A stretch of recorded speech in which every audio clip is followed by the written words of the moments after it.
Hi, everyone, and welcome to another pricing podcast episode. My name is Megan Ford with the Professional Pricing Society, and this is a pricing podcast episode with a thought leader from Revenue Management Labs. We are excited to interview Mr. Avi Punwasi, and the Pricing Society is also excited to bring you this content in addition to more in an attempt to connect our pricing community around the globe. So check us out at pricingsociety.com, and you can get more of our resources that are readily available to everyone around the globe to help your career, further connect everyone, as well as receive online pricing training and credits towards your certified pricing professional designation. One more announcement before we jump into this great interview with Mr. Punwasi. We have a fall pricing conference coming up. We are excited to welcome everyone this fall virtually. 2021 has been quite the year, but the Professional Pricing Society maintains a connection with our community and welcome the opportunity once again to connect thought leaders around exciting topics for around 4 days. It's an event you do not want to miss. For the full details and lineup and get your registration on as well with your pricing teams and taking advantage of the early bird discount, you can visit pricingsociety.com/fall conference. You will not want to miss out on this event. You can also follow the hashtag on social media, which is PPSFVC21, and learn more information about our lineup, networking announcements, as well as ways to download our mobile app, which also keeps you up to date on all of this pricing news. So speaking of that pricing conference, one of our fabulous speakers is the thought leader, a great friend of the Pricing Society, Mr. Avi Punwasi, and we have him here today. I want to tell you a little bit about Avi. He is the founder and partner at Revenue Management Labs, specializing in strategic pricing implementation, and he is adept at enabling companies to make sense of their complex and diverse environments. With over 15 years of senior revenue management experience that span from pricing strategy to analytics, Avi has helped clients understand how to capitalize opportunities through pricing.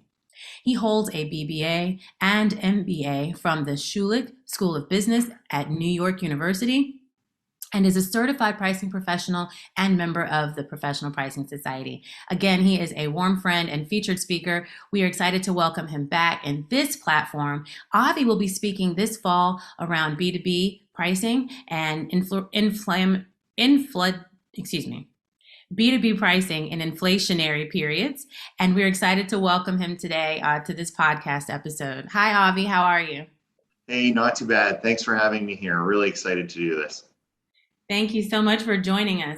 So, tell us a little bit more about yourself. I gave that great bio to our audience and those listening that may be unfamiliar with your thought leadership in this industry. Yeah, definitely.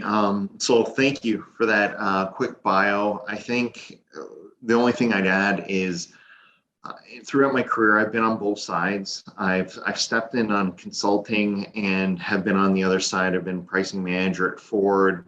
I've been director of revenue management at AB InBev. So I'd like to feel that I'm very familiar with the challenges that I know everyone who's on listening to this is encountering, and the people issues that you're getting into, the cultural issues that you're getting into, the data issues and challenges. So have been on both sides very much, and that's what Revenue Management Labs is kind of all about, not only because the insights is one thing, but how do you take that through to execution? I know that's where 80% of the pain and the real value is created. That's wonderful. And I know that our practitioners can absolutely relate to someone who's been on both sides. So thank you for adding that. So I've mentioned a few times that you're a friend of the Pricing Society and you've spoken at our conferences before. Tell us a little bit about your upcoming presentation this fall. And Yeah, what definitely. So we know that inflation has been kind of running rampant. We're getting noise on labor going crazy, and I'm sure you guys have been seeing all those posts out there that companies are looking for people, and we see the costs going up incredibly. Supply, a lot of companies can't even get enough supply out there, and store shelves are empty. Freight costs are going up. And we've also got material costs that are going up. So At the same time, there's been inflation in the industry. Everyone's seeing their costs move up, and the discussion has been around, okay, how are we going to react? How are we going to react? I'm getting calls from my customers that they need cost concessions, that their costs are going up, their margins are being squeezed. We need to price. So things are moving incredibly quickly. And what this session is designed around really to give some B2B firms some strategies on how to handle that and set prices intelligently with so many things moving at the same time. So we're really going to focus on 4 things. The first thing is refining your value quantification in the market. So this is all around making sure that you're looking at your offers through your customer's eyes and capitalizing on all the value that's on the table. And of course, that value is going to differ based on the customer that you're looking at. Next will be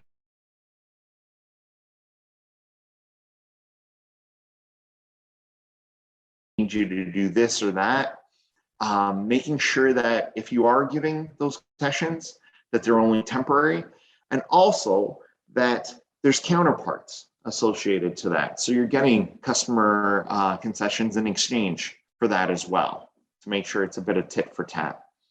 The third item is on addressing price leakages. So make sure we're optimizing our investments in the customers, and we're doubling down on things that work, and we're rationalizing things that is really unproductive to us.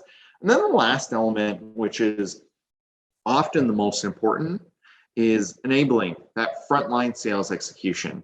So giving them the tools or the guidance necessary to make the right decisions and hold the team accountable, that sales team accountable to actually execute that strategy in the market. So what we're hoping is, as participants walk out, is that they're going to have a high-level blueprint on how they can start to take some immediate pricing actions within their organization. Thank you, Avi. Those are really clear takeaways, and I know that our practitioners are going to benefit from that knowledge. They can put that practice to work, and hit the ground running. So, as both a practitioner and a thought leader, what challenges would you say people are facing, or you can share your personal challenges when pricing amongst B2B and versus B2C? Yeah, it's funny because often in B2C, it's a little bit easier because you have a ton of data available. And this is the number one issue that we run into when we're dealing with B2Bs, that we hear the problem is, I don't have the data. I don't have the syndicated data like IRI or Nielsen. I don't know what my market share is. I don't have good competitive data. Sometimes I don't even have an idea on where my price is positioned versus where the competition's price is positioned. Or I don't know if I'm selling it to someone and they're reselling it, what they're reselling it at. Or we don't have good win-loss data from bids. The list goes on and on and on. And it's a challenge within B2Bs on how, with operating in the state of vacuum, how do you go ahead and get to good pricing insights on where we need to move? There's tools around it. It's not a good enough excuse to say you don't have the data, so I can't do very much. I think that's one of the main challenges is around the data, and we've seen the opposite end of it. We've come into B2Bs that have more data than they know what to do with. And they're kind of in the analysis paralysis phase. They're building a bunch of dashboards and reports, but not taking a bunch of actions out there. Right, not making any real traction. Exactly. The second item is that we find a unique challenge with is B2Bs. Sometimes it's tough to get close to the customer, depending on what type of offer they're selling, how niche it is, how specialized it is. So getting close to the buyer, understanding what they truly value, what they see as a relevant competition within your portfolio, within competitors, within them doing it themselves. So thinking about how you get close to that customer in a meaningful way, and not only making it a one-shot experience, but that you have that ongoing relationship with that customer that you're pulling in that information. But it's critical to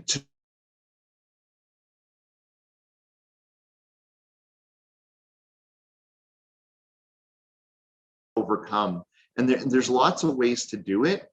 The other thing that we challenge companies with is if you can't get close to your customer, it really calls into question the offers that you're putting out into the market. How do you know that your offers even fit what they need? And then I think the last challenge that makes B2B a little bit more, or one of the complexities that we hear with B2B is that B2B often has lots of offers. We're talking tens of thousands of different products or services that they're pricing out, and it's unique. One customer's buying this, and this other customer's buying this, and this product hasn't been sold for 5 years, but we've got an offer for it right now. So there's a lot of complexity that comes along with that, and how you manage that complexity in a structured manner so you're not kind of doing it one-off, one by one. So there's a lot of challenges in B2B, but I think the key thing is whenever there's challenges, there's tons of upward opportunity around it as well. And that's a great point. And speaking of, we've heard a lot about the popularity of cost-based pricing in B2B. So why do you think people are gravitating more towards that? I think there's a couple of things. One, we know that 60% of organizations that try to implement a revenue management function within the first 2 years, they actually don't hit the growth targets that they have this aspiration around. And why do companies gravitate towards cost-based pricing?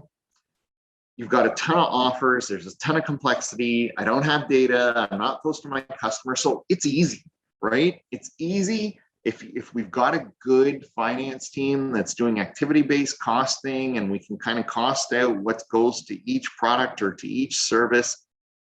I can take a price, I can put a margin on it, and we can run that math really quickly. It's quick and it's easy. That's why companies gravitate towards it.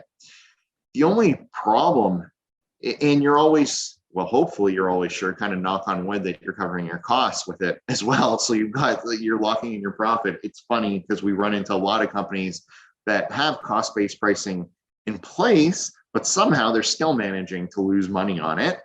But the problem is that with this cost-based pricing, kind of navel gazing, right? It does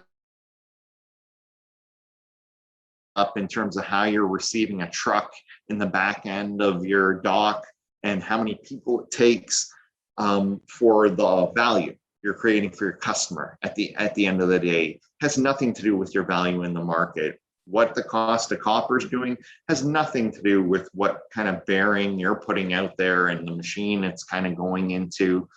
So you're always going to be overpriced or underpriced within the market because you're not focused on the customer. Also, it starts to focus the organization on how do I get better at predicting costs? How do we get better at attributing costs? So how much time does someone spend on this customer versus that customer? Or how much time, how much resources did we actually consume for this customer, when it should really be the opposite way around and going external and then moving internal. How do they see us? Where do we create value for them? Which is really the critical aspect. And it gets you away from how do we get smarter at predicting all these commodities or labor or freight that we're always going to be playing catch up on. Great points. Well, knowing the gaps within cost-based pricing, how would you advise B2B businesses transition to value pricing, or what are your best thoughts there? That's a really big question, and I think there's some preconditions. Firstly, your organizational you have to have some cross-functional alignment in that this is going to be a team sport if you're going to value-based pricing. Your sales team, your marketing team, your finance team, your ops team, they have to be working together because you're going to start to move towards more of an insight-based organization. And how do we take these consumer insights that we're getting from all elements, from our customer service team, from our warranty team, and bring that to leverage on how we're creating value? Secondly, you need to have executive buy-in. If the executives aren't behind you on this and the C-suite and aren't going to reinforce the messaging, it's going to be a real tough battle on when you get to execution. with that executive buy-in, it's translating into that customer first mentality and data-driven decision making. Every decision you're going to make is always going to have three prongs. One, you're going to be looking at, what does this mean for my customer, or how does my customer see this? Number two, how would I see this from a competitive standpoint? And number three, from a financial standpoint, does this make sense for us? So you're always going to have these three elements that you're looking at. Some of the other preconditions, just, you're going to have people that have the proper skills to do this work. You're going to have clear processes in place. And along with that clear process, you're going to have accountability around this whole thing. So what's going on with our budgeting, our planning, our targets, our compensation? So it's really heavy, but a lot of it is the people and the culture and getting that up and running and the buy-in. So that's kind of critical to getting this started. Excellent points, Avi. Those are excellent points. And then it's a great teaser for people to learn more when they come to our fall conference, and to follow you on LinkedIn too. I'm sure you share more of your thought leadership there, your thoughts there. One of my final questions for you, thank you for your time today. Are there standard tools or methods to help your sales force focus on value selling and not price negotiation? Very specific. Yeah, fair. You know what? It's funny when we talk about things that people are uncomfortable to talk about. People would rather talk about sex than their salary, right? Because it's more comfortable. And salespeople are the exact same way.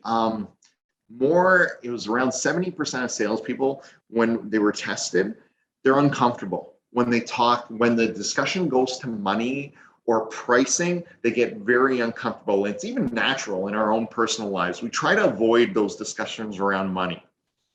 So it's natural for them when those discussions come up. I mean, even in your relationship, when you're talking about who's going to pay for what, you don't want to have that discussion. So you make it go away as quickly as possible. And what that ends up with is price concessions or commitments, because the customer is going to ask for what they want. You want to maintain your relationship, and you're going to give in.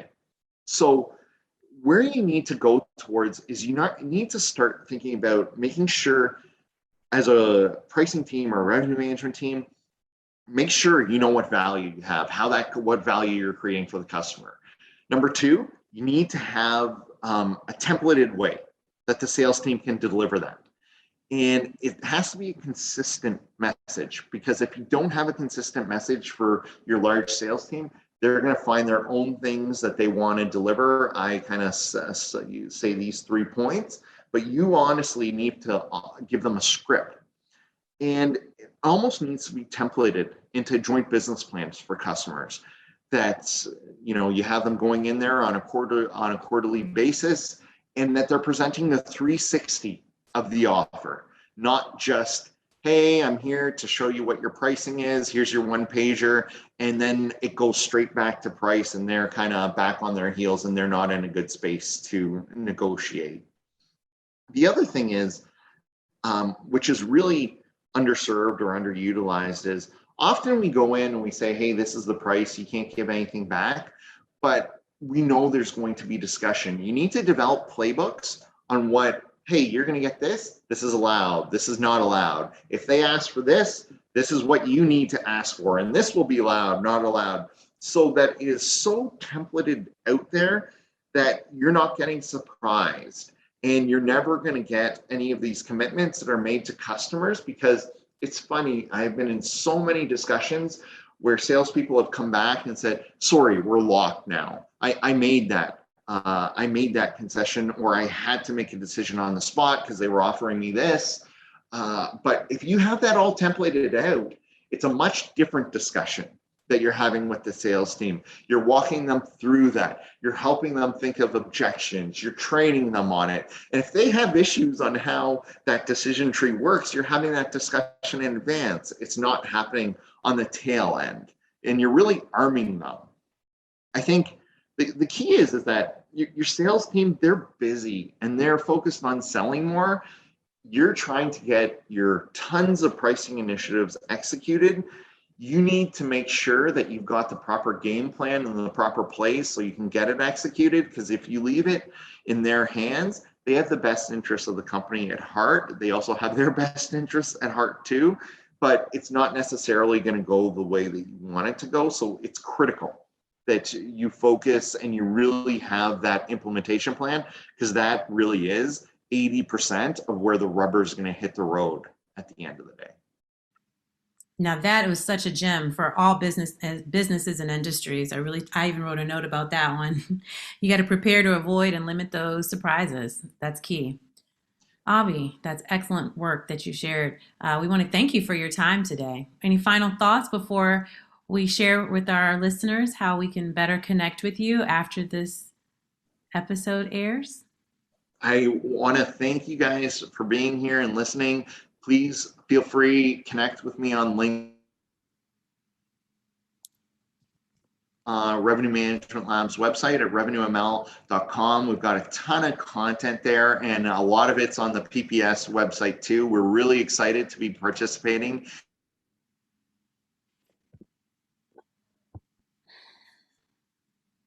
Thank you so much, Avi. We want to thank you for your continued partnership, and we're going to leave all of that contact information in the description bar, as well as we'll have access for that for contacting you on our social media pages as well. We can't wait to feature you this fall. Thank you again. It's going to be an exciting time in October. All of our listeners, again, you can visit pricingsociety.com to register for our fall pricing conference. It is a virtual event open to everyone around the world. And of course, Mr. Avi Punwasi will have a featured workshop. So we're excited. Thank you so very much. Avi, last Thank thought. you. We'll see you in October. Take Bye, care. See you in everyone. October.